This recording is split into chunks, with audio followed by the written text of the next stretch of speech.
প্রত্যেকটা আমরা 2 GIP card কোথায় দিয়েছি গতকাল থেকে একদম। তো আমি এই প্রারম্ভে আজকের এই অনুষ্ঠানের প্রধান আলোচক জনাব মাওলানা মিজানুর রহমান আজহারী সাহেবকে নিয়ে মঞ্চে আসার জন্য অনুরোধ জানাচ্ছি আজকে আমাদের সভাপতি জনাব আলমগীর হোসেন আলী ভাইকে, এবং সাথে থাকবেন আমাদের উপদেষ্টা আরটিভি দর্শক ফোরামের উপদেষ্টা জনাব ইসমাইল মিয়া সাহেব। আপনাকে মঞ্চে আসার জন্য অনুরোধ জানাচ্ছি। পাশাপাশি অনুষ্ঠান উদ্যোক্তা হাজী শাহজাহানকেও অনুরোধ জানাচ্ছি মঞ্চে আসার জন্য, প্লিজ। মিজানুর রহমান আজহারী সাহেব উপস্থিত এবং আরটিভি পরিবার, আমি শুরুতেই আমাদের জন্য ভালো হবে। আসসালামু আলাইকুম। আরটিভি কর্তৃক আয়োজিত ধন্যবাদ, আন্তরিক শুভেচ্ছা জ্ঞাপন করছে। সাথে সাথে আজকে আমাদের এখানকার সময় আমরা হুজুরের আলোচনা শুনবো, সেই জন্য আমরা অবসরের পরিপ্রেক্ষিতে আপনাদের দুঃখিত, আমি আপনাদের কাউকে আর বক্তব্য দেওয়ার সুযোগ পাচ্ছি না। এই প্রারম্ভে আমি আপনাদের সবার অনুমতি ক্রমে এবং হুজুরের অনুমতি ক্রমে বক্তব্য রাখার জন্য অনুরোধ জানাচ্ছি মাওলানা মিজানুর রহমান আজহারী সাহেবকে। আহমাদুহু ওয়া নুসাল্লি আলা রাসূলিল কারীম। আমাদের প্রিয় মাতৃভূমি বাংলাদেশ থেকে অনেক অনেক দূরে, হাজার হাজার কিলোমিটার দূরে কাতারে পবিত্র রমাদান আল মুবারক সবচেয়ে শ্রেষ্ঠতম মাসে ইফতারের পূর্বক্ষণে আমরা একত্রিত হতে পেরেছি কিছু কথা শুনবার জন্য মহাবিশ্বয় মহাগ্রন্থ আল কোরআন আল কারীম থেকে। এজন্য আমরা রব্বুল ইজ্জত ওয়াল জালালের দরবারে শুকরিয়া জানাই। আমরা সকলেই ফরমালি আল্লাহকে থ্যাঙ্কস জানাই, শুকরিয়া যে আল্লাহর দেয়া নিয়ামতগুলো গুনতে শুরু করি, আমরা কখনো আল্লাহর দেয়া নিয়ামতগুলো গুণে শেষ করতে পারবো না। ওয়া ইযা আ'তু নি'মাতাল্লাহি লা তুহসুহা, যদি আল্লাহর দেয়া নিয়ামতগুলো গুনতে শুরু করে দাও, লা তুহসুহা, আল্লাহ বললেন এগুলো গুণে শেষ করা যাবে না। এত এত নিয়ামত আল্লাহ তাআলা আমাদেরকে দান করেছেন। আজকের এই প্রোগ্রামটি বেসিক্যালি অ্যারেঞ্জ করা হয়েছে আরটিভি দর্শক ফোরাম কাতারের পক্ষ থেকে। পবিত্র মাহে রমজান উপলক্ষে আরটিভি দর্শক ফোরাম কাতারের পক্ষ থেকে আজকের এই ইফতার প্রোগ্রাম। আজকের এই প্রোগ্রামের সম্মানিত সভাপতি হচ্ছেন আলমগীর হোসেন আলী ভাই, আরটিভি দর্শক ফোরাম দোহা কাতার। উপস্থিত আছেন ইএম আকাশ, সাধারণ সম্পাদক আরটিভি দর্শক ফোরাম দোহা কাতার, কাতার প্রতিনিধি আরটিভি। বিভিন্ন ব্যবসায়ী ভাইরা আছেন, কমিউনিটি লিডার্সরা আছেন, এবং যারা উপস্থিত হয়েছেন সবাইকে জানাচ্ছি আন্তরিক শুভেচ্ছা এবং মোবারকবাদ। সম্মানিত উপস্থিতি, আমরা এমন একটা সময় এখন কাটাচ্ছি, এই সময়টা অনেক গুরুত্বপূর্ণ একটি সময়। আমরা জানি এই মাসটির নাম হচ্ছে রমাদান আল মুবারক, মানে রমাদান মাস। এবং আল্লাহ রাসূল সাল্লাল্লাহু আলাইহি ওয়াসাল্লাম বলেছেন, ইযা জাআ রমাদান ফুতিহাত আবওয়াবুস সামা ওয়া গুলিকাত আবওয়াবু জাহান্নাম ওয়া সুলসিলাতিশ শায়াতিন। এর মানে হচ্ছে যখন রমাদান মাস আসে, ফুতিহাত আবওয়াবুস সামা, আকাশের দরজাগুলো বা জান্নাতের দরজাগুলোকে খুলে দেয়া হয়। The doors of heavens are open. ওয়া গুলিকাত আবওয়াবু জাহান্নাম, আর জাহান্নামের দরজাগুলোকে বন্ধ করে দেয়া হয়। The doors of hellfire are closed. ওয়া সুলসিলাতিশ শায়াতিন, এবং শয়তানকে শিকলবন্দি করা হয়। এটা এত বরকতের মাস। আমরা যারা বেঁচে আছি, আমরা হয়তো খুব স্বাভাবিকভাবে এই মাসটাকে বরণ করে নিচ্ছি এবং এর গুরুত্ব হয়তো খুব একটা দিচ্ছি না, কিন্তু যারা পৃথিবী থেকে বিদায় নিয়েছে তারা আফসোস করছে। এখন তাদের আফসোস যদি আমরা দেখতে পারতাম, তাদের আফসোস হচ্ছে যে আমরা যে পৃথিবীতে ছিলাম, আমরা কেন রমাদান আল মুবারককে কাজে লাগিয়ে আসতে পারলাম না। এটা এত বরকতের মাস। জান্নাতের দরজা খুলে দেওয়া হয়, জাহান্নামের দরজাকে বন্ধ করে দেওয়া হয়, শয়তানকে শিকলবন্দি করা হয়। তো এই হাদিসের আলোচনা করলে অনেক প্রশ্ন করে যে শয়তানকে যদি শিকলবন্দি করা হয় তাহলে রমাদানে পাপ কাজ হয় না? হয়। এমনকি খুন খারাপের মতো ঘটনাও তো ঘটে। তো শয়তান যদি শিকলবন্দি হয় তাহলে এই পাপ কাজগুলো হয় কি করে? তো আসলে শয়তান দুই ধরনের, একটা হচ্ছে মানুষ শয়তান আর একটা জিন শয়তান। তো জিন শয়তানকে আল্লাহ শিকলবন্দি করে, মানুষ শয়তানকে শিকলবন্দি করে। আর আমরা দুই ধরনের শয়তান থেকে আল্লাহ তাআলার কাছে পানাহ চাই। আমরা আল্লাহর কাছে বলি যে মিনাল জিন্নাতি ওয়ান নাস, আল্লাহ জিনের যে শয়তানি আছে এটা থেকে তোমার কাছে পানা চাইবো না আছে, মানুষের মধ্যে যে শয়তানি ওটা থেকেও পানা চাই। আমাদের হৃদয়ে আমাদের আত্মার দুইটা প্রবৃত্তি আছে, একটা সুপ্রবৃত্তি আর একটা কুপ্রবৃত্তি। তো এই কুপ্রবৃত্তির কারণে অনেক সময় এই রমাদানে পাপ কাজ হয়ে যায়। নাম্বার 1। আনসার নাম্বার 2 হচ্ছে আমরা যখনই কোনো পাপ কাজ করি তখন আমাদের হৃদয়ে একটা ব্ল্যাক ডট পড়ে, একটা কালো দাগ। যখনই আরেকটা পাপ কাজ করি আরেকটা কালো ডট পড়ে। এভাবে যে পাপের সাগরে হাবুডুবু খায় ওর হৃদয়টাকে কালো ডট দিয়ে একেবারে কুৎসিত পদাকার বানিয়ে ফেলে। তখন তার দ্বারা কোনো ভালো কাজ আশা করা যায় না, তখন আর শয়তান লাগে না, শয়তান ছাড়াই সে নিজে নিজেই পাপ কাজ করে। Answer number 3। এই হাদিসের আলোকে তৃতীয় উত্তর হচ্ছে আপনি দেখবেন যে যখন কোনো ফ্যান ঘুরছে 5 নাম্বার স্পিডে, তখন আপনি যদি ওই ফ্যানের সুইচটাকে বন্ধ করার জন্য সুইচ যদি অফ করে দেন, অফ করার সাথে সাথে চট করে কিন্তু ফ্যানটা বন্ধ হয় না। ওই ফ্যানটা স্লো ডাউন হতে একটু সময় নেয়, আস্তে আস্তে ধীরে ধীরে ধীরে ধীরে 2-3 মিনিট পরে যে গ্রাজুয়ালি ফ্যানটা স্টপ হয়। তো সারা বছর যে আমরা পাপ কাজ করি, অন্যায় করি, ওইটা স্টপ হইতেও একটু সময় লাগে। তো ওইটার ধাক্কায় অনেক সময় রমাদানে আমরা পাপ কাজ করে ফেলি। কিন্তু আল্লাহ রাসূল সাল্লাল্লাহু আলাইহি সাল্লাম যে কথা বলেছেন এই কথাটা মহা সত্য, যে শয়তানকে শিকলবন্দি করে দেয়া হয় এবং আমাদেরকে ভালো কাজের সুযোগ করে দেয়া হয়। এবং আল্লাহ রাসূল সাল্লাল্লাহু আলাইহি সাল্লাম বলেছেন ইন্না ফিল জান্নাতি সামানিয়াতু আবওয়াব, নিশ্চয়ই জান্নাতে স্পেশাল 8টা দরজা আছে। কয়টা? 8টা। মিনহা বাব ইউসাম্মা আর-রায়্যান, এই দরজাগুলোর মধ্যে থেকে একটা স্পেশাল দরজা আছে, এই দরজার নাম হচ্ছে রায়্যান।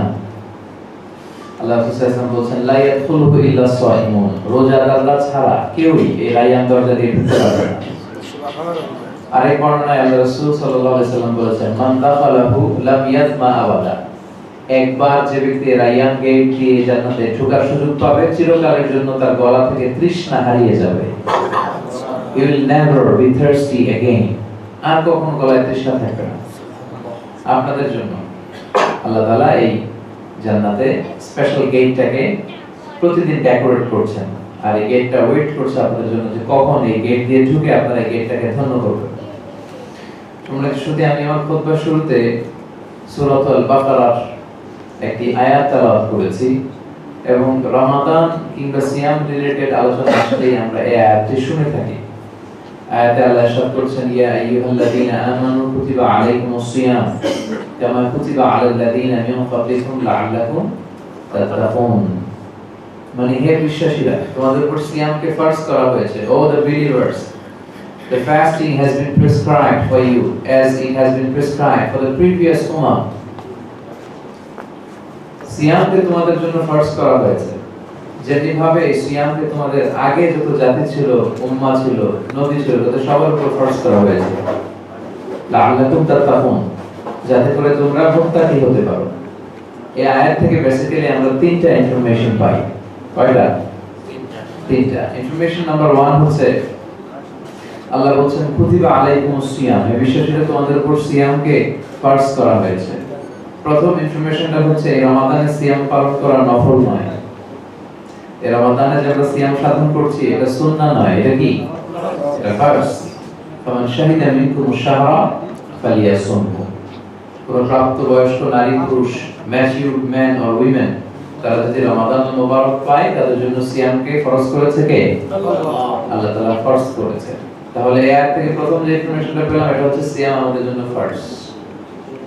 গুটি কয়েক শ্রেণী ছাড়া যাদেরকে আল্লাহ ছাড় দিয়েছেন, they got the exemption from fasting, তারা রোজা না রাখলেও আল্লাহ মাফ করে দিবে। যেমন আল্লাহ এক আয়াতে বলছেন ফামান কানা মিনকুম মারিদান আও আলা সাফারিন ফাইদাতুম মিন আইয়ামিন উখরা, তোমাদের মধ্যে থেকে যদি কেউ অসুস্থ থাকে অথবা সফরে থাকে, কষ্টকর সফর যেখানে খুব পেরেশানি আছে, তারা সিয়াম পালন না করলেও চলবে। যদি কষ্টকর সফর হয়, প্রাণনাশের আশঙ্কা থাকে, অসুস্থতার কারণে, তাদেরকে আল্লাহ তাআলা ছাড় দিয়েছে। তাছাড়া কেউ যদি পাগল হয় আল্লাহ ছাড় দিয়েছে। ছোট বাচ্চাদেরকে ছাড় দিয়েছে, ছোট ছেলে মেয়েদের রোজা না রাখলেও চলবে, প্রাপ্তবয়স্ক হওয়ার পরে তারা রোজা রাখবে। তবে the guardian should inspire them to fast, অভিভাবকদের উচিত তাদের ছোট ছেলে মেয়েদেরকে রোজা রাখার ব্যাপারে উৎসাহিত করা। আপনাদের ছেলে মেয়ে আছে কাদের কাদের? হাত তুলেন তো দেখি। আলহামদুলিল্লাহ, ওদের অধিকাংশ ছেলে মেয়ে আছে আলহামদুলিল্লাহ। তো ওরা যখন রোজা রাখার ইচ্ছা করবে এবং আপনি ফিল করবেন যে ও চাইলে রাখতে পারে, ওদেরকে বারণ করা ঠিক না, ওদেরকে আপনি উৎসাহিত করবেন। আমি গত বছর বৈশাখী টেলিভিশনের একটা লাইভ প্রোগ্রামে ঢাকায় প্রশ্ন উত্তর করছিলাম। তো তখন হঠাৎ একটা ছোট্ট মেয়ে 3-4 এর পরে, তখন মেয়েটা ফোন করে আমাকে জিজ্ঞেস করলো লাইভে যে হুজুর আমি রোজা রাখতে চাই, আম্মু দেয় না, আমি কি করবো? তো মেয়েটার জন্য আমি দোয়া করলাম এবং ওই লাইভ প্রোগ্রামের মধ্যে দিয়ে আমি দেশবাসীর সাথে শেয়ার করলাম যে ছোট বাচ্চাদেরকে আপনারা বারণ করবেন না, যদি রাখতে চায় তারা তাদেরকে রাখতে দিন, এই ওদের সওয়াবটা আল্লাহ তাআলা আপনাদের আমলনামায় দিয়ে দিবে। বালেগা মানে ম্যাচিউর প্রাপ্ত বয়স্ক হওয়ার আগে ছোট ছেলে মেয়েরা যত ভালো কাজ করে এই সওয়াবটা, এই রিওয়ার্ডটা আল্লাহ তাআলা মা বাবার আমলনামায় দিয়ে দেয়। আর 1-2 দিন না খেয়ে থাকলে কেউ মরে যায় না, তাই না? তো এটা আপনারা উৎসাহ দিবেন। আমার ছোটবেলার কথা মনে পড়ে, আমি তখন ক্লাস 3 তে পড়ি, মানে কিন্ডারগার্টেনে যখন পড়ি, তো তখন রোজা রাখতে চাইতাম কিন্তু আব্বা আম্মা দিতেন না। তো আমরা জোর করতাম, আব্বা আম্মা বলতেন যে কষ্ট হবে, আসলেই কষ্ট হবে, ক্লাস 2-3 তে কেউ যদি পড়ে তখন তো রোজা রাখা কঠিন, বাট আমরা চাইতাম। তো আমার দাদি আমাকে বলতেন যে এক কাজ করো, সকাল থেকে দুপুর 12টা পর্যন্ত যদি না খেয়ে থাকো তাহলে কিন্তু অর্ধেক রোজা হয়। তো আজকে তুমি যদি অর্ধেক রোজা করো, কালকেও এরকম অর্ধেক রোজা করবে, তো 2 অর্ধেক মিলালে কিন্তু একটা রোজা হয়। এইভাবে আমার দাদি আমাকে বোঝাতেন। তো আমিও, আমার মনে পড়ে যে সকালে না খেয়েই কিন্ডারগার্টেনে চলে যেতাম, 12টায় আমাদের ছুটি হতো, 12টায় ফিরতাম, 12টায় এসে খাইতাম। দাদি বলতে এই তো অর্ধেক রোজা হয়েছিল। তো তারপরের দিন আবার এরকম, তো মনে আছে 1 মাসে 15টা রোজা করেছিলাম এরকম। আসলে শরীয়তের দিক থেকে এগুলো রোজা হয় নাই, ঠিক কি না? রোজা হয় নাই, কিন্তু আমাদেরকে উৎসাহিত করা হয়েছে। তো ছোট ছেলে মেয়েদেরকে যেন আমরা উৎসাহিত করি। আমরা বাংলাদেশে প্রায় শুনি যে বাচ্চাদেরকে মসজিদে নিতে দেওয়া হয় না। তো আফসোসের সাথে লক্ষ্য করলাম এই রমাদানে কোন একটা মসজিদে তারা অ্যানাউন্স করেছে যে ছোট বাচ্চাদেরকে মসজিদে আনবেন না। It's a completely wrong attitude. এটা একেবারে ভুল একটা দৃষ্টিভঙ্গি। ছোট বাচ্চাদেরকে অবশ্যই আপনারা মসজিদে নেবেন, তারা সেখানে হয়তো আওয়াজ করবে, কথা বলবে, তাদেরকে বোঝাতে হবে, আবার তারা দুষ্টামি করবে, আবার বুঝাবেন। তুরস্কের বিভিন্ন মসজিদে লেখা থাকে যে জামাত চলা অবস্থায় যদি পেছনে বাচ্চাদের চিল্লাপাল্লা আওয়াজ শুনতে না পাওয়া যায় তাহলে ভবিষ্যৎ প্রজন্ম নিয়ে আপনারা চিন্তিত থাকেন। কারণ তারাবির সালাত আমরা পড়তেছি মুরব্বীরা, পিছনে বাচ্চাদের আওয়াজ নাই, তার মানে আমার নিউ জেনারেশন ওরা নামাজি হবে না, আমার নাতি পুতি আমার ছেলে পেলে ওরা নামাজি হচ্ছে না। ওরা যদি নামাজি হতো তো ওরা তো পিছনে চিল্লাপাল্লা করার কথা বুঝতে পেরেছেন? এই জন্য গোটা বিশ্বব্যাপী বাচ্চাদের জন্য মসজিদে যাওয়ার সুযোগ থাকে। অনেক মসজিদে আমি তুরস্কে দেখেছি যে কিড জোন থাকে, কিডস জোন, মাকান খাস লিল আতফাল, বাচ্চাদের জন্য স্পেশাল জায়গা, ওরা ওখানে খেলাধুলা করবে।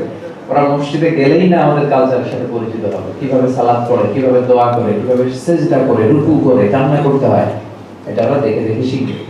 তো এই সুযোগটা যেন আমরা বাচ্চাদেরকে করে দিই। এটা কি একটা কার্ড না? আচ্ছা 494811 একটা কার্ড, ওখানে হয়তো যে এই ভেহিকলের ট্রাফিক এই ব্লককে আটকে দিয়েছে, এটা একটু সরাই দিলে সুবিধা হবে।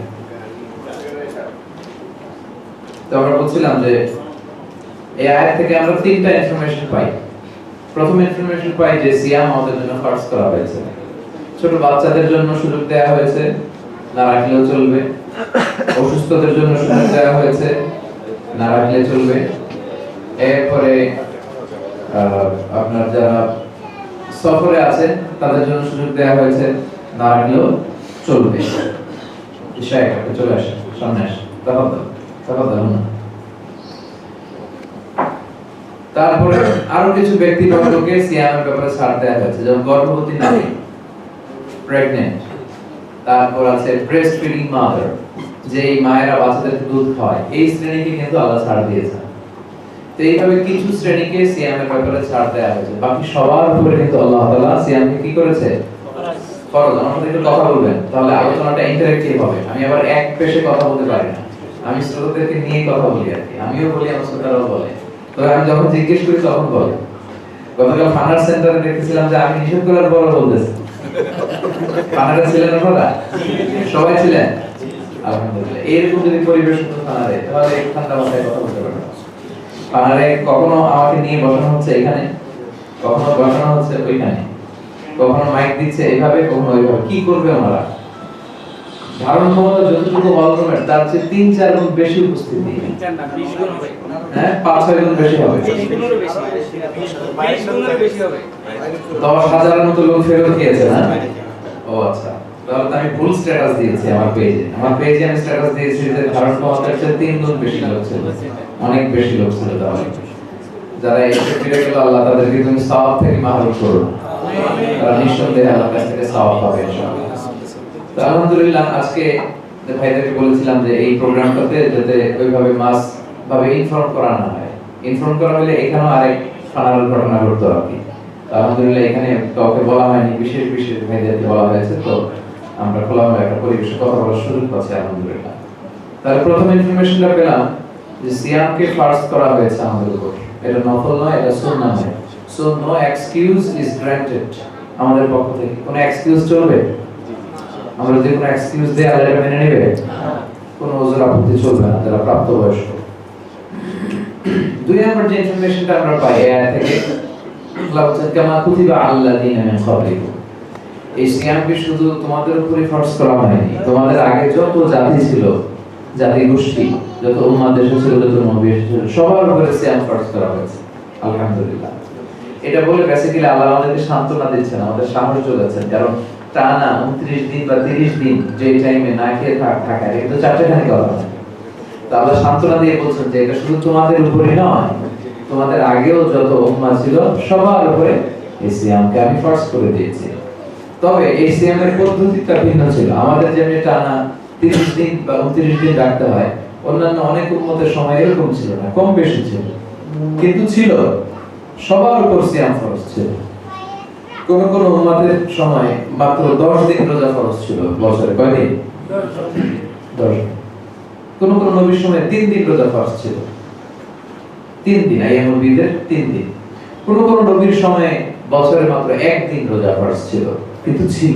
রোজা ছাড়া কোনো জাতি গোষ্ঠী ছিল না, সবার উপর আল্লাহ এটা ফরজ করেছেন। এবং কোন কোন নবীর সময় আল্লাহ তাআলা সাওমুল ইনসাত, মৌনতার রোজা, চুপ থাকার রোজাকে ফরজ করে দিয়েছিলেন। আমাদের সিয়াম মানে হচ্ছে আসওয়াম ওয়াল ইমসাক আনিল আকলি ওয়া শুরবি ওয়া জিমা'i মিন তুলু'il ফাজর ইলা গুরুবিশ শামসি মা'আ নিয়্যা। সকাল থেকে সন্ধ্যা পর্যন্ত খাওয়া, ড্রিঙ্কস করা, বিবাহিতরা হাজবেন্ড ওয়াইফের মধ্যে ফিজিক্যাল ইন্টিমেসিতে যাওয়া, এগুলো থেকে বেঁচে থাকার নাম হচ্ছে সন্ধ্যা পর্যন্ত সিয়াম। আমরা খেলে রোজা ভেঙে যায়। কিন্তু কোন কোন নবীর সময় আল্লাহ রোজা দিয়েছিলেন, ওনারা খেতে পারতো, ড্রিঙ্কস করতে পারতো, হাজবেন্ড ওয়াইফ মেলামেশা করতে পারতো, কিন্তু কথা বলতে পারতো না। কথা বললে রোজা ভেঙে যেত। এটাকে বলা হতো সাওমুল ইনসাত, মানে মৌনতার রোজা, চুপ থাকার রোজা। মুসা আলাইহিস সালামের শরীয়তে এই রোজাটা ছিল। ওনাকে যখন আল্লাহ তাআলা তাওরাত কিতাব দিবেন, তখন আল্লাহ বললেন মুসা 30 দিন তোমাকে এই সাওমুল ইনসাত, মৌনতার রোজা প্র্যাকটিস করতে হবে, কথা বলতে পারবে না। মুসা আলাইহিস সালাম খাবার দাবার নিয়ে তুর পাহাড়ে যেয়ে ইবাদত করতে লাগলেন আর রোজা পালন করতে লাগলেন। কিন্তু রোজাটা ছিল চুপ থাকার রোজা। উনি খেতেন, পান করতেন, কিন্তু রোজা ভাঙতো না। কথা বললে রোজা ভেঙে যাবে। তো উনি করতে করতে 30 দিনের যে আলটিমেটাম ছিল, উনি 29 দিন পর্যন্ত সিয়াম পালন করলেন। কিন্তু 30তম দিনে হঠাৎ কি মনে করে আল্লাহকে ডাক দিয়ে দিলেন আর বললেন ইয়া রব, হে আল্লাহ। হে আল্লাহ বলার সাথে সাথে ওনার রোজা ভেঙে গেল। কারণ ওনাদের সময় কথা বললে কি হতো? রোজা ভেঙে যেত। আল্লাহ বললেন নো মুসা, তোমার তো রোজা ভেঙে গিয়েছে, এক্সট্রা 10 ডেজ, আরো 10 দিন তোমাকে পালন করতে হবে। 40 দিন উনি এইভাবে পালন করে তাওরাত কিতাব হাসিল করলেন। সাইয়্যিদাতুনা মারিয়াম আলাইহিস সালাম, ওনার সময়ও সিয়াম ছিল, চুপ থাকার রোজা। উনি যখন সাইয়্যিদনা ঈসা আলাইহিস সালামকে কোলে করে নিয়ে আসলেন, সবাই ওনাকে গালাগাল করতে লাগলো যে মারিয়াম, তুমি এত ভালো একটা মেয়ে, বাইতুল মুকাদ্দাসের খাদেমা ছিলে, আমরা তোমাকে খুব ভালো মেয়ে জানতাম।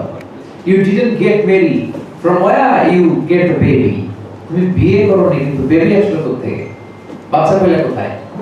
তো সাইয়্যিদাতুনা মারিয়াম কথা বলছিলেন, আকার ইঙ্গিতে এদেরকে বোঝাচ্ছিলেন এরকম, আর বলছিলেন বাচ্চার সাথে কথা বলুন। উনি বোঝাচ্ছিলেন যে ইন্নী নাযারতু লির-রাহমানি সাওমা ফালান উকাল্লিমা আল-ইয়াওমা ইনসিয়া। উনি বোঝাচ্ছিলেন আমি রোজা, আমি কি রোজা।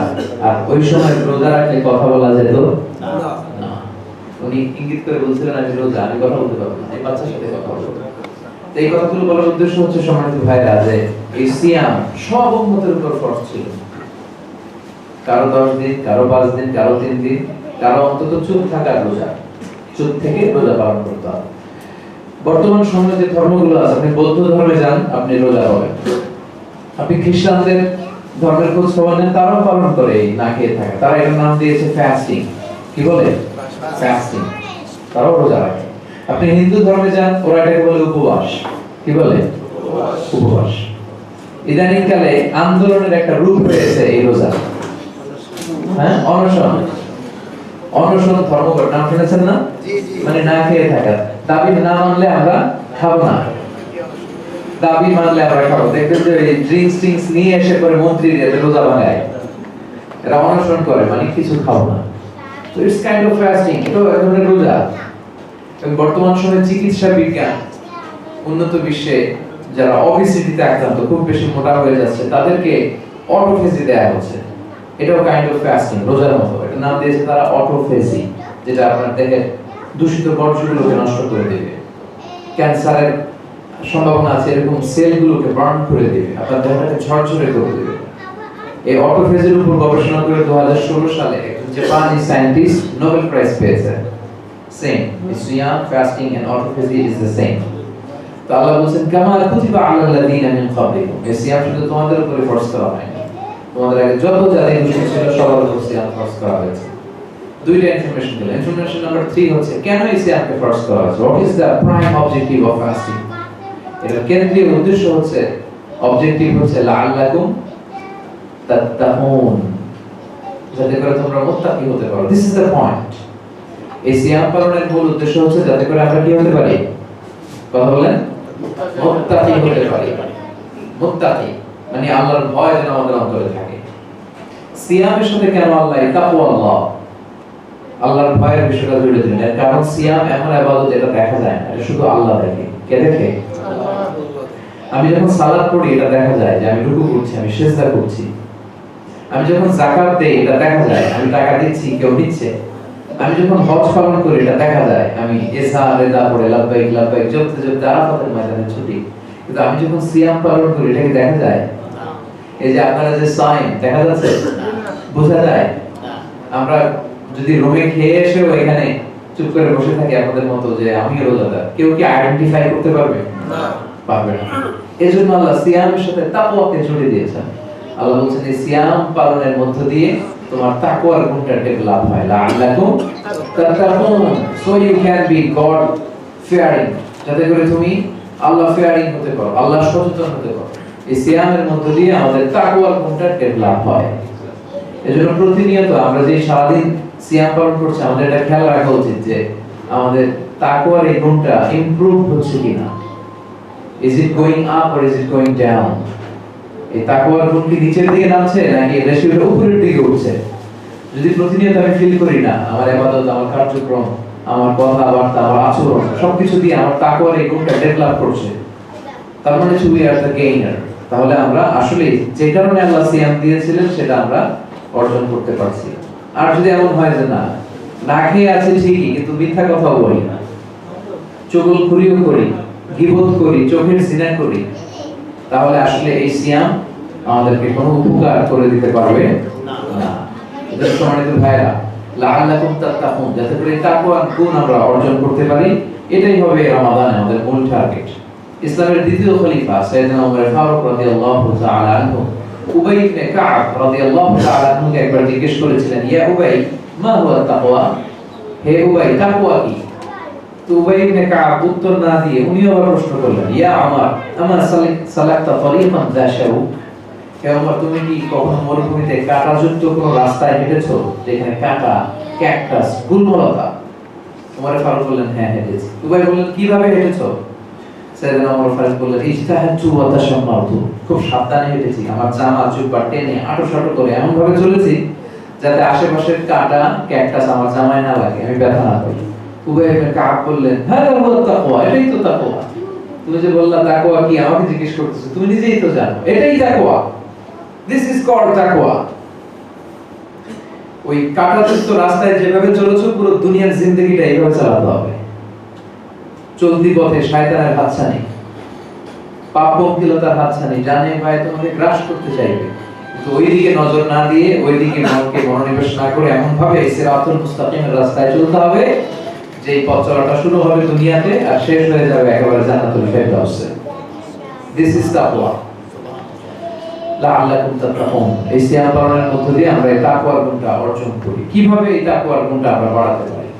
How to be very closer to Allah in this blessed month of Ramadan?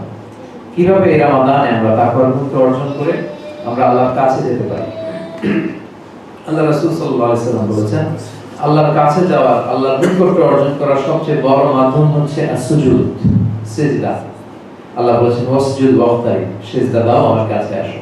আমরা বেশি বেশি কিয়ামুল লাইল, তারাবির সালাত, এই সালাতগুলো পড়ার মধ্য দিয়ে কিন্তু আমরা আল্লাহর কাছে যেতে পারি, আল্লাহর নৈকট্য অর্জন করতে পারি। এবং আল্লাহ রাসূল সাল্লাল্লাহু আলাইহি ওয়াসাল্লাম ইরশাদ করেছেন আকরাবু মা ইয়াকুনুল আবদু মির রাব্বিহি ওয়া হুয়া সাজিদ ফাআকসিরু ফিহি দুআ।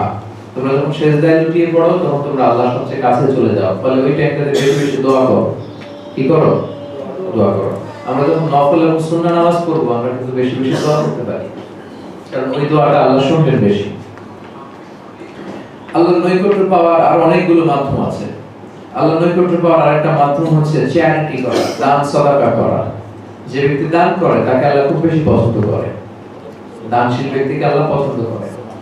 এবং in the day of judgment, কিয়ামতের দিন, আল্লাহ 7 শ্রেণীর ব্যক্তিকে আরশের ছায়াতলে ছায়া দিবেন। এর মধ্যে এক শ্রেণীর ব্যক্তি হচ্ছে রাজুলুন তাসাদ্দাকা বিসাদাকাতিন ফাআখফাহা, গোপনে যে ব্যক্তি এমন ভাবে দান করে যে তার ডান হাত কি দান করলো বাম হাত সেটা টের পায় না। গোপন দান, দান আপনি দুভাবে করতে পারেন, সিররা ওয়া আলানিয়া, প্রকাশ্যে, গোপনে, in public or in private. But in private দান, যেটা সিক্রেট দান, গোপন দান, এটা আল্লাহ খুব পছন্দ করে। গোপন দান আল্লাহর রাগকে প্রশমিত করে। আমাদের কোনো পাপের কারণে আল্লাহ যদি আমার উপর রেগে থাকে, আল্লাহর রাগ ভাঙানোর মাধ্যম হচ্ছে গোপনে দান করা। আল্লাকা সিররুন ইনদাল্লাহ বাইনাকা আনতা ওয়া বাইনাল্লাহ, আল্লাকা সাদাকাতুন তাখফা লা ইয়ালামুহা ইল্লাল্লাহ, আল্লাকা সিররুন ইনদাল্লাহ বাইনাকা আনতা ওয়া বাইনাল্লাহ, আল্লাকা সাদাকাতুন তাখফা লা ইয়ালামুহা ইল্লাল্লাহ। কি অসাধারণ নাশিদ, কি অসাধারণ নাশিদ মিশারে রাশেদ আল আফাসি দিয়েছেন। আল্লাকা সিররুন ইনদাল্লাহ, তোমার আর তোমার রবের মাঝে কোনো গোপন ডিলিংস আছে কি? আল্লাকা সিররুন ইনদাল্লাহ বাইনাকা আনতা ওয়া বাইনাল্লাহ, তোমার আর তোমার রবের মাঝে এই ডিলিংস। আল্লাকা সাদাকাতুন তাখফা, এমন কোন গোপন দান তুমি করেছো কি যেটা পৃথিবীর কেউ দেখেনি, যেটা আল্লাহ ছাড়া কেউ জানে না, যেটা তোমার আর তোমার রবের ডিলিংস। এই গোপন দানের মধ্য দিয়ে আল্লাহ তাআলার রাগ প্রশমিত হয়, আল্লাহ আমাদের উপর খুশি হয়ে যায়। এজন্য আমরা এই বরকতের মাসে যেন বেশি বেশি সাদাকা করি, দান করি। সাদাকাতু তারুদ্দুল বালা, দান, খায়রাত, সাদাকা, চ্যারিটি, সাদাকা, এটা মানুষের বালা মুসিবতকে দূর করে দেয়। এজন্য এই মাসে খুব বেশি বেশি চ্যারিটি করা দরকার। এগুলো করার মধ্য দিয়ে আমরা আল্লাহর নৈকট্য অর্জন করতে পারি। যারা পৃথিবীতে বেশি বেশি দান করে, চ্যারিটি করে, তারা কিয়ামতের দিন তাদের আমলনামা দেখে, আমলনামাকে আরবিতে বলে আল কিতাব, তাদের নিজেদের কিতাব দেখে বিশ্বাস করতে পারবে না যে এটা তাদেরই আমলনামা। আল্লাহ তাদেরকে বলবেন না এটা তোমারই আমলনামা। দান স্বীকার করবে আল্লাহ আমি তো এত আমল করিনি, কারণ আমরা কে কি আমল করেছি এটা আমরা জানি না, আমরা জানি আল্লাহ এত নেক কাজ আমি করিনি, কি করে এটা হলো? তখন আল্লাহ বলবে এটাকে তুমি যে ছোট্ট দান করেছিলে এটাকে বাড়িয়ে পেলে পুষে খাইয়ে দাইয়ে বড় করে তোমার আমলনামায় আমি ঢুকিয়েছি। সুবহানাল্লাহ। হাদিসের যে ভাষাটা এসেছে সহিহ হাদিস, কামা ইয়ারাবি আহাদুকুম ফুলুয়াহু, আরব দেশে আপনারা থাকেন বুঝতে সুবিধা হবে, যারা উট পালে, বধূ আছে নাকি? বধূ কাতারে, কাতারে বধূ আছে না? এই বধূরা দেখবে যে উট পালে, এই বধূরা উটের বাচ্চা হলে খুব খুশি হয়ে যায়, কারণ ওই নতুন একটা উট পাইলে। আমাদের দেশে যারা গরু পালে, গাভী বাচ্চা পেলে খুব খুশি হয়, খাইয়ে দাইয়ে পেলে পুষে পরে কুরবানির ঘাটে উঠানোর জন্য খুব উঠে পড়ে লাগে। তো আল্লাহ বলবে গাভীর মালিক বাছুর পেলে যেমনি খাইয়ে দেয় সে পেলে পুষে নাদুস নুদুস করে বড় করে, আমিও তোমার এই ছোট্ট দানটাকে, গোপন দানটাকে খাইয়ে দাইয়ে পেলে পুষে বড় করে বিসলাল চাপা উহুদ পাহাড়ের সমান করে এরপর তোমার আমলনামায় ঢুকিয়ে দিয়েছি। সুবহানাল্লাহ, সুবহানাল্লাহ।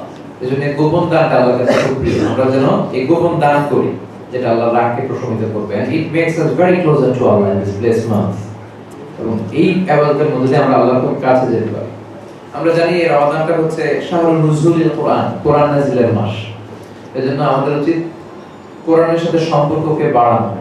We should try our level best to increase the attachment with the Holy Quran। আমরা যেন কোরআনের সাথে সম্পর্ক বাড়াই।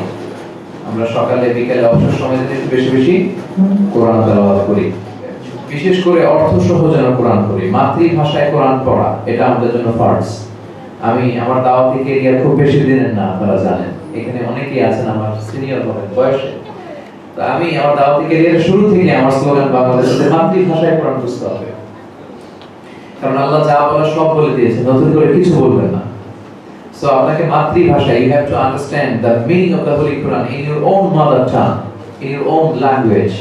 আপনার ভাষায় জানতে হবে, তা না হলে আযাবের আয়াত কখন গেল আপনি বুঝবেন না।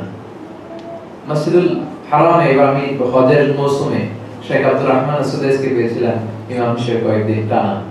তো উনি একবার মাগরিবের সালাতে সূরাতুল কুরাইশ তেলাওয়াত করছেন, লিইলাফি কুরাইশ ইলাফিহিম রিহলাতাশ শিতাই ওয়াস সাইফ ফালিয়াবুদু রাব্ব হাযাল বাইত। যখন তিনি বলছেন, চিৎকার মারলেন, গলাটা কাঁপিয়ে কাঁপিয়ে একটা চিৎকার দিলেন। এর কারণ, এর অর্থ হচ্ছে ফালিয়াবুদু, তাদের উচিত ইবাদত করা, রাব্ব হাযাল বাইত, এই ঘরের রবের। আর ওই ঘরের সামনে দাঁড়িয়ে তিনি ইমামতিতে আছেন। তাদের উচিত এই ঘরের রব মানে কাবার রবের ইবাদত করা, আর তখন তিনি কাবার সামনে দাঁড়িয়ে ইমামতিতে ব্যস্ত। উনি এটা ফিল করছেন যে এই ঘরের রবের ইবাদত করার আদেশ করা হয়েছে। উনি কাঁদলেন, মুসল্লিরাও কাঁদলো, এর কারণ তার অর্থ বুঝেছে। আর আমাদের দেশে বাংলাদেশে তারাবির যে বেহাল দশা, জাপানের বুলেট ট্রেনও ফেল, এত স্পিডে আবার সাহেবরা পড়ে, আর অর্থ বোঝার তো কোনো প্রশ্নই আসতে পারে না। কখন যে জান্নাতের আয়াত দিল, কখন যে জাহান্নামের আয়াত দিল, কেউ টের পায় না। ওয়াল ইয়াযু বিল্লাহ। রুব্বা খালিলিল কোরআন ওয়াল কোরআন ইয়ালআনহু। অনেক কারি আছে যে এই কারিদেরকে কোরআন রহমত না দিয়ে লানত দেয়। আল্লাহ তুমি আমাদেরকে হেফাজত করো, আমিন। আমরা যেন কোরআনের রহমত, মার্সি, ব্লেসিংস এই রমজানে বেশি বেশি হাসিল করতে পারি। আল্লাহ তুমি তৌফিক দাও, আমিন। তাহলে দান করার মধ্যে দিয়ে আমরা আল্লাহর নৈকট্য পেতে পারি। এই মাসে আমরা বেশি বেশি সিজদায় পড়ে আল্লাহর কাছে চাওয়ার মাধ্যমে নৈকট্য পেতে পারি, কোরআন তেলাওয়াতের মাধ্যমে আমরা নৈকট্য পেতে পারি, দোয়া করার মধ্যে দিয়ে নৈকট্য পেতে পারি। আর দোয়া ওয়াল ইবাদা, দোয়াটাই হচ্ছে ইবাদত। এই জন্য আমরা যেন বেশি বেশি দোয়া করি, সবাই সবার জন্য, কেউ যেন কাউকে ভুলে না যায়। দোয়াতে যেন আমরা সবাই সবার জন্য শরীক করি, দোয়ার মধ্যে দিয়ে আমরা আল্লাহর নৈকট্য অর্জন করতে পারি। নবীরা দোয়া করতেন, সাইয়েদনা ইব্রাহিম আলাইহিস সালাম দোয়া করতেন, রব্বি জাআলনি মুকিমাস সালাতি ওয়া মিন যুররিয়াতি রব্বানা ওয়া তাকাব্বাল দুআ। হে আল্লাহ, আমাকে আপনি সালাত কায়েমকারী বানান, আমার সন্তানকে সালাত কায়েমকারী বানান। সন্তান যেন মুসল্লি হয়, এটা আল্লাহর কাছে দোয়া করতে হয়। বাবা যারা আছেন অথবা বাবা হন নাই, হতে যাচ্ছেন, নেককার সন্তান আল্লাহর কাছে চাবেন, কারণ নেককার সন্তান আল্লাহর কাছে চেয়ে নিতে হয়, নেককার স্ত্রী আল্লাহর কাছে চাইতে হয়। আমরা যেন আমাদের ছেলে মেয়ে, আমাদের স্ত্রীদের জন্য দোয়া করি রমজান মাসে বেশি বেশি। এরপরে রমাদানে আমরা বেশি বেশি আল্লাহর জিকির করতে পারি, সালাত পড়া, কোরআন তেলাওয়াত, যে কোনো ভালো কাজের জিকির, কিন্তু স্পেশালি আল্লাহর তাসবিহগুলো পড়া, এগুলো হচ্ছে জিকির। আহাবুল কালামি ইলাল্লাহি আরবা। আল্লাহ রাসূল সাল্লাল্লাহু আলাইহি ওয়াসাল্লাম বলেছেন, আল্লাহর কাছে সবচাইতে প্রিয় কথা চারটি: সুবহানাল্লাহ, আলহামদুলিল্লাহ, লা ইলাহা ইল্লাল্লাহ, আল্লাহু আকবার। আবার পড়ছি, সুবহানাল্লাহ, আলহামদুলিল্লাহ, লা ইলাহা ইল্লাল্লাহ, আল্লাহু আকবার। এই চারটা কথা আল্লাহর কাছে সবচেয়ে প্রিয়। আমার ছোট মেয়েটাকে আমি মুখস্থ করিয়েছি আর কি, তো আমাকে কবিতার মতো করে বলে যে, বাবা, আল্লাহর কাছে সবচেয়ে প্রিয় কথা চারটি। তাই বলি কি কি? তখন সে বলে সুবহানাল্লাহ, আলহামদুলিল্লাহ, লা ইলাহা ইল্লাল্লাহ, আল্লাহু আকবার। তো ছোট ছেলে মেয়েদেরকে এগুলো শেখানো দরকার। আমরা এগুলো না শিখিয়ে যে গান বাজনা, এগুলো দেখতে যান ছোট ছোট বাচ্চারা, ওই যে ছোট ছোট ছেলে মেয়েরা এখন দেখি যে কিছু ভাইরাল গান গায়, ওই যে মাইয়া ও মাইয়া তুই অপরাধী রে। দেখলাম আমাদের বাংলাদেশের ছোট ছোট এই গান কোথায় শিখতে বলতেছে, এটা টিভি থেকে শিখে ফেলেছে। তো এই যে অপরাধী গান শিখে ফেলতেছে, শিখবে না তো কি করবে? আপনি তো অল্টারনেটিভ কিছু শিখা নেই আপনার বাচ্চাটাকে। আপনি যদি বাচ্চাটাকে ছোট ছোট দোয়াগুলো শেখাতেন, আয়াতুল কুরসি শেখাতেন, তখন সে এসে আপনাকে এগুলো শোনাতে পারতো। তো আমরা যেন বেশি বেশি দোয়াগুলো পড়ি। ফরজ সালাতের পরে আমরা যেন তাসবিহ পড়ি। আল্লাহ রাসূল ফরজ সালাতের পরে 33 বার সুবহানাল্লাহ, 33 বার আলহামদুলিল্লাহ, 34 বার আল্লাহু আকবার এগুলো পড়তেন। আল্লাহ রাসূল সাল্লাল্লাহু আলাইহি ওয়াসাল্লাম বলেছেন আয়াতুল কুরসি পড়তেন। তিনি বলতেন যে মান ক্বারা আয়াতুল কুরসি দুবরা কুল্লি সালাতিন মাকতুবা লাম ইয়ামনা'হু মিন দুখুলিল জান্নাতি ইল্লাল মাউত। প্রত্যেক ফরজ সালাতের পরে যে আয়াতুল কুরসি পড়ে তার জান্নাতে যাওয়ার ব্যাপারে আর কোনো বাধা থাকে না। একটা জিনিস ছাড়া, সেটা হচ্ছে মৃত্যু। মৃত্যুটা বাধা শুধু, মরে না তাই জান্নাতে যায় না, মরলেই সে জান্নাতে। এই তাসবিহগুলো আমরা মিস না করি। আল্লাহ রাসূলের সাহাবারা বলতেন যে রাআইতু রাসূলুল্লাহ সাল্লাল্লাহু আলাইহি ওয়াসাল্লাম ইয়াকিদু আত-তাসবিহা বিয়ামিনিহি, যে আমরা আল্লাহ রাসূল সাল্লাল্লাহু আলাইহি ওয়াসাল্লামকে ডান হাতের আঙ্গুলের কড়াতে তাসবিহ গুনতে দেখেছি। এটা কিয়ামতের দিন আমাদের পক্ষে সাক্ষী দিবে এই হাতের এই কড়াগুলো। তো আঙ্গুলে আপনারা এই তাসবিহগুলো পড়বেন। এরপরে ইতআমু তাআম, মানুষকে খাবার খাওয়ানোর মধ্য দিয়ে আমরা আল্লাহর নৈকট্য অর্জন করতে পারি রমাদানে। Sharing iftar could be a means to be closer to Allah. ইফতারি শেয়ার করা খুব স্বাভাবিক কাজ। আমি আজকে আরটিভি দর্শক ফোরাম এর পক্ষ থেকে যে ইফতার প্রোগ্রাম আয়োজন কমিটিকে শুকরিয়া জানাতে চাই যে আপনারা ইফতারি প্রোগ্রাম অ্যারেঞ্জ করেছেন। আল্লাহ রাসূল সাল্লাল্লাহু আলাইহি ওয়াসাল্লাম বলেছেন কেউ যদি কাউকে ইফতারি করায় তাহলে যাকে ইফতারি করানো হলো তিনি রোজা রেখে যা সওয়াব পেয়েছে ইফতারি করালে ওই ব্যক্তি ওই সওয়াব পেয়ে যায়। সুবহানাল্লাহ। যাকে ইফতারি করানো হলো তার সওয়াবের কোনো কমতি করা হয় না। সাহাবারা বললেন ইয়া রাসূলুল্লাহ সাল্লাল্লাহু আলাইহি ওয়াসাল্লাম, আমাদের তো এমন তৌফিক নেই যে আমরা কাউকে ইফতারি করাবো, নিজেরাই তো খেতে পাই না। মাঝে মাঝে মদিনায় দুর্ভিক্ষ খরা যখন চলতো তখন হয়তো ওনাদের খুব খাদ্য সংকট থাকতো। সাহাবারা বললেন আমাদের কাছে তো এত খাবার নেই যে আমরা ইফতারি করাবো। আল্লাহ রাসূল সাল্লাল্লাহু আলাইহি ওয়াসাল্লাম বললেন ওয়ালাউ বিমাদফাতি লাবান, এক ঢোক দুধ দিয়েও যদি করাও তাহলে এই সওয়াব পেয়ে যাবে। সুবহানাল্লাহ। ওয়ালাউ বিশারবাতি মা, এক ঢোক পানি খাইয়েও যদি ইফতারিটা করাও তাহলে এই সওয়াব পাওয়া যাবে। আল্লাহ রাসূল বললেন ওয়ালাউ বিতামরা, একটা খেজুর দিয়েও যদি ইফতারি করাও তাহলে এই সওয়াব পাওয়া যাবে। সুবহানাল্লাহ। তো এজন্য ইফতারি খাওয়ানো এটা সুন্নাহ। ইফতার প্রোগ্রামের অ্যারেঞ্জ করা এটা সুন্নাহ। এতে আমাদের পারস্পরিক ভ্রাতৃত্ব বৃদ্ধি পায়। প্রবাদ জীবনে এই প্রোগ্রামগুলো আমাদের সম্বল, কি বলেন? আজকে যদি এই প্রোগ্রাম অ্যারেঞ্জ না করা হতো, আমি এত দূর থেকে আসছি, আমি কাউকে চিনতে পারতাম? আজকে কারা আপনারা ব্যবসায়ী, কারা এখানকার কমিউনিটিতে লিডিং দিচ্ছেন, কারা বিভিন্ন ফোরামে আছেন, আমি চিনছি, আমাকে আপনারা চিনছেন। এই যে ইন্টারঅ্যাকশন বাড়ছে আজকে এই প্রোগ্রামের মধ্য দিয়ে, এটা বাড়ছে। আবার পাশাপাশি যারা ইফতারি করবেন, আপনারা যদি একজনের একটা খেজুর আরেকজনের প্লেটে দেন, সে একটা আলুর চপ আপনাকে দিল, তাহলে কিন্তু আপনারা ইফতারি করানোর সওয়াবটা পেয়ে যেতে পারেন।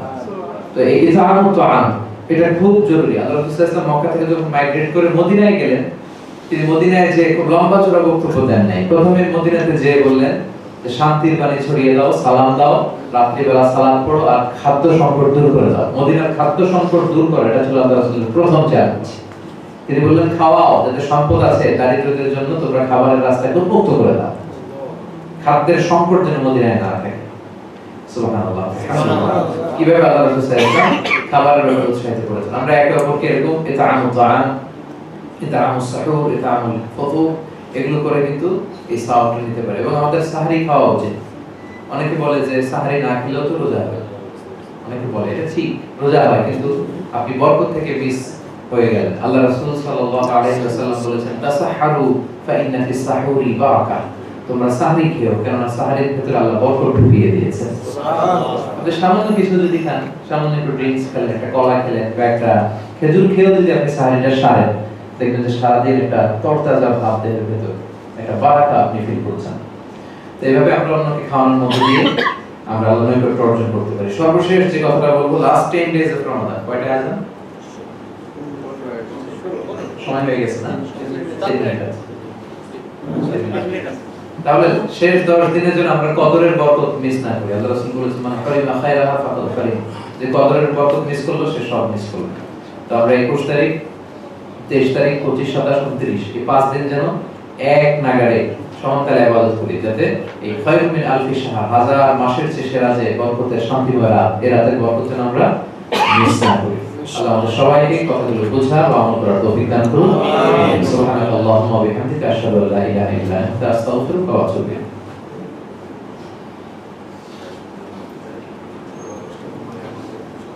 আলহাজ আলী আকবর মিয়া ভাই, আলহাজ মোহাম্মদ হাজারা খাতুন, আলহাজ আলী আকবর মিয়া, আচ্ছা ওনাদের জন্য দোয়া চাওয়া হয়েছে যে আমরা it's a very high time to make dua. ইফতারের আগে যে দোয়া করব, আমরা সবাই একটু দোয়া করব। আস্তাগফিরুল্লাহ আল-আযীম। اللهم صل على محمد وعلى ال محمد كما صليت على ابراهيم وعلى ال ابراهيم. اللهم بارك على محمد وعلى ال محمد كما باركت على ابراهيم وعلى ال اللهم امين. يا رب لك الحمد كما ينبغي لجلال وجهك وعظيم سلطانك. لك الحمد بالايمان، لك الحمد بالاسلام، لك الحمد بالقران. اللهم لك الحمد كله ولك الشكر كله واليك يرجع الامر كله علانيته وسره. فاهل انت ان تحمد واهل انت ان تعبد وانت على كل شيء قدير. لك الحمد حتى ترضى ولك الحمد اذا رضيت ولك الحمد بعد الرضا. لك الحمد حمد الحامدين، حمد الشاكرين، حمد الذاكرين، حمدا يوافي نعمه ويدافع نقمه ويكافئ مزيدا. ربنا اتنا في الدنيا حسنه وفي الاخره حسنه وقنا عذاب النار. আল্লাহ আজকের ইফতার প্রোগ্রামকে তুমি কবুল আর মঞ্জুর করে নাও। আমাদের সিয়াম, কিয়াম, সাহুর, ইবাদত, তেলাওয়াত সবকিছুকে তুমি কবুল আর মঞ্জুর করে নাও। আমাদের আব্বা, আমাদের দাদা, আত্মীয়-স্বজন সবাইকে মাফ করে দাও। আমাদের যত আত্মীয়-স্বজন সারাদিনহাত কবরের বাসিন্দা আল্লাহ কবরগুলোর জান্নাতের বাগান বানিয়ে দাও। আমিন। আল-হাজারি আক্তার মিয়া, মুসলমান হাজরা খাতুনের জন্য দোয়া চাওয়া হয়েছে, আল্লাহ তাদের নেক মাকাসিদ তুমি পূরণ করে দাও।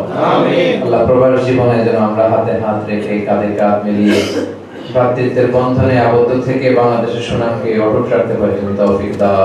আমিন। আল্লাহ পাঁচ ওয়াক্ত সালাত যেন জামাতের সাথে আদায় করতে পারি তুমি তৌফিক দান করো। আমিন। সন্তুষ্টির জন্য সিয়াম পালন করতে পারি তৌফিক দান করো। আমিন। আল্লাহ কদরের বরকত যেন আমাদের মিস না হয়ে যায় তুমি তৌফিক দান করো। আমিন। আল্লাহ আমাদের প্রিয় মাতৃভূমি বাংলাদেশের উপর তোমার খাস রহমত নাজিল করো। আমিন। আমাদের বাংলাদেশের প্রতিটা ইঞ্চি মাটিকে তুমি কোরআনের ঘাঁটি হিসেবে কবুল করে নাও। আমিন। আল্লাহ এই দাওলাত ও কাতারের উপর তোমার খাস রহমত আর বরকত নাজিল করো। আমিন। এই দেশ সহ আশেপাশের মুসলিম যে দেশগুলো আছে আল্লাহ এর মধ্যে ভুল বোঝাবুঝি তুমি নিরসন করে দাও। আমিন। আল্লাহ ভ্রাতৃত্বের বন্ধনকে তুমি অটুট করে দাও। আমিন। আল্লাহ তাদের মধ্যে তুমি পারস্পরিক ভ্রাতৃত্বের বন্ধনকে তুমি আরো বাড়িয়ে দাও। আমিন। আল্লাহ গোটা বিশ্বে যেখানে মুসলমানেরা নির্যাতিত আল্লাহ তুমি তাদেরকে হেফাজত করো। আমিন। আল্লাহ কুন লাহুম নাসীরান ওয়া মুঈনা وكن لهم نصيرا ومعينا وكن لهم نصيرا ومعينا আল্লাহ আমাদের মধ্যে থেকে যারা অসুস্থ সুস্থ করে দাও। আল্লাহ যারা ব্যবসা করছে ব্যবসায় বরকত দাও। আল্লাহ যারা চাকরি করছে চাকরিতে বরকত দাও। আল্লাহ যাদের কাঁধের উপর ঋণের বোঝা ঋণ হালকা করে দাও। আল্লাহ আমাদের ছেলে মেয়েগুলোর মানুষের প্রথম আমাদের স্ত্রীদেরকে তুমি কবুল করে নাও। আমাদের ফ্যামিলিগুলোর জান্নাতি ফ্যামিলি বানিয়ে দাও। কোরআন সুন্নাহর আলোকে যেন আল্লাহ জীবন গঠন করতে পারি তুমি তৌফিক দান করো। সব সময় হকের পক্ষে থাকতে পারি তৌফিক দান করো। বাতিলের কাছে যেন কখনো আপোষ না করি তৌফিক দান করো। আল্লাহ তোমার কোরআন দিয়ে যেন আমাদের জীবনকে সাজাতে পারো। আল্লাহ সিয়াম, কিয়াম, তারাবি, তেলাওয়াতের বরকতে আল্লাহ তুমি রমাদানে আমাদের জিন্দেগীর সমস্ত গুনাহ খাতা maaf করে দাও। আমিন। আল্লাহ এখানে যেন একত্রিত হতে পেরেছি জান্নাতে আমাদেরকে একত্রিত করো। আমিন। সাল্লাল্লাহু তাআলা আলা খাইরি খালকিহি মুহাম্মদ ওয়া আলা আলিহি ওয়া সাহবিহি আজমাইন واجعل آخر كلامنا عند الموت لا إله إلا الله محمد رسول الله.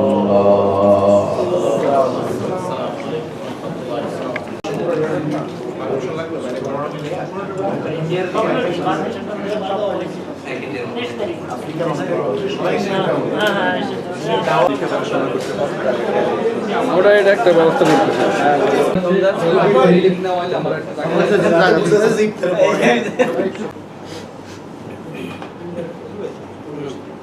একটা শব্দ বলুন, আপনাদেরকে ধন্যবাদ। তাহলে মনে বেশি মহান আল্লাহ রাব্বুল ইজ্জত ওয়া জালালের দরবারে আমরা আবারও শুকরিয়া জ্ঞাপন করছি যে আমরা চমৎকার একটি প্রোগ্রামে আমরা জয়েন করলাম। প্রবাস জীবনে এই জাতীয় প্রোগ্রামগুলো আসলেই আমাদের মধ্যে পারস্পরিক ভ্রাতৃত্ববোধ এবং সম্প্রীতিকে অনেক বাড়ায়। যারা আপনারা এই প্রোগ্রামে এসেছেন আপনাদের সবাইকে আন্তরিক শুভেচ্ছা এবং অভিনন্দন জানাই, এবং যারা আজকের চমৎকার প্রোগ্রামের আয়োজন করেছেন তাদেরকে আন্তরিক শুভেচ্ছা জানাচ্ছি। বারাকাল্লাহু ফিকুম জামিআন ওয়া আসসালামু আলাইকুম ওয়া রাহমাতুল্লাহি ওয়া বারাকাতুহু। আমরা ডক্টর মিজানুর রহমান আজহারীকে আমাদের পাশে